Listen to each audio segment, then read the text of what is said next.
Hey, graduating class of 2020, it's Tony Robbins. Before we start, I would want you to hit that red subscribe button so that you never miss out on any of our videos. Hey guys, what's up? Welcome back to Motivise. Tony Robbins is the world's premier performance coach, a job that entails selling out stadiums with life coaching seminars and serving as a sort of leadership consultant to clients like billionaire investor Paul Tudor-Jones and Salesforce CEO Mark Benioff. It's also a career path he carved out for himself. In a wide-ranging podcast interview, he told how spending his paycheck on a seminar at 17 set him on a path to developing a multi-billion-dollar empire. His youth. Robbins grew up in North Hollywood, the oldest of 3 siblings. Their mother was addicted to drugs and alcohol and was physically abusive, Robbins told us. And I had to protect my brother and sister, so I became a practical psychologist just out of necessity. He said that he attended schools that may have not catered to wealthy families, but where he was still clearly one of the students from the wrong side of the tracks. He said that by the time he was a junior in high school, he became fixated on the question of what separated the haves from have-nots, popular kids from the outcasts, and so on. At 17, Robbins worked as a janitor after school and helped people move on the weekends to make money to help out his family. He told us that on one of these moves, he was taking a break when he asked the landlord on site, who was a family friend, "My dad said you used to be such a loser, and how come you're so successful now?" I was 17 years old.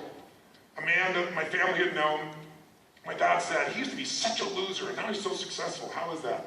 Only a kid can say that stuff, Robbins said with a laugh. And the guy looks at me and goes, "Your dad said what?" The man told him that he started to turn his life around after going to a Jim Rohn seminar, which he described as, a man takes everything he's learned in 20 or 30 years of life and he pours it into like 4 hours. Robbins asked the landlord if he could get him into an upcoming seminar for free, to which the landlord said he could but wouldn't, since Robbins wouldn't value it. Robbins was making $40 a week and the ticket to the seminar was $35. Jim Rohn. I went to work for this man named Jim Rohn. Anybody here heard of Jim Rohn? Wow, quite a few.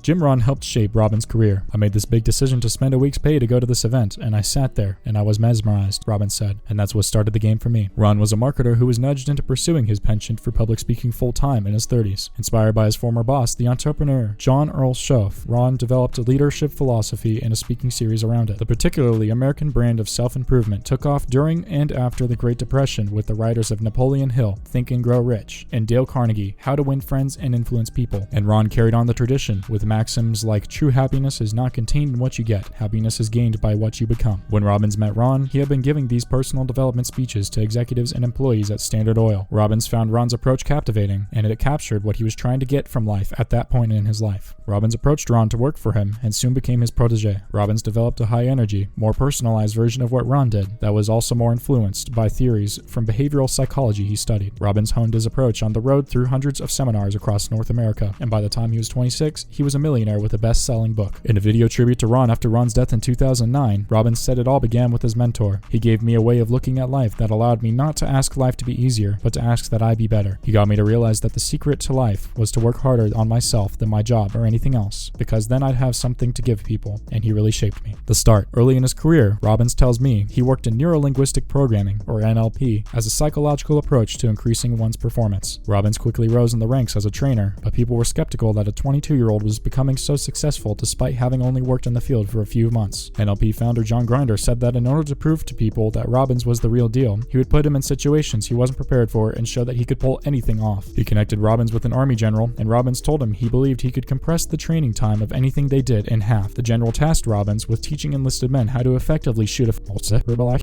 Robbins' partner on the project, who had experience, had to cancel at the last minute. His stomach turned. So what did he do? He asked the general for his best shooters so he could study them and figure out what they were doing right. "Because I had nowhere else to go. I had no net. I became resilient because I had to," Robbins says. "I was like, okay, some part of me knows the answers." Robbins rarely showed up to train the men. They asked him about his experience, baffled at how young he was. He then went on to compress the 4-day training course into less than 2 days and increased the trainee success rate from 70% to 100%. Resilience comes from putting yourself on the line. It comes from playing with no net, Robbins says. It comes when you trust yourself when you have to succeed. I always tell people, you'll discover how resilient you are when you have to. I didn't do it for positioning.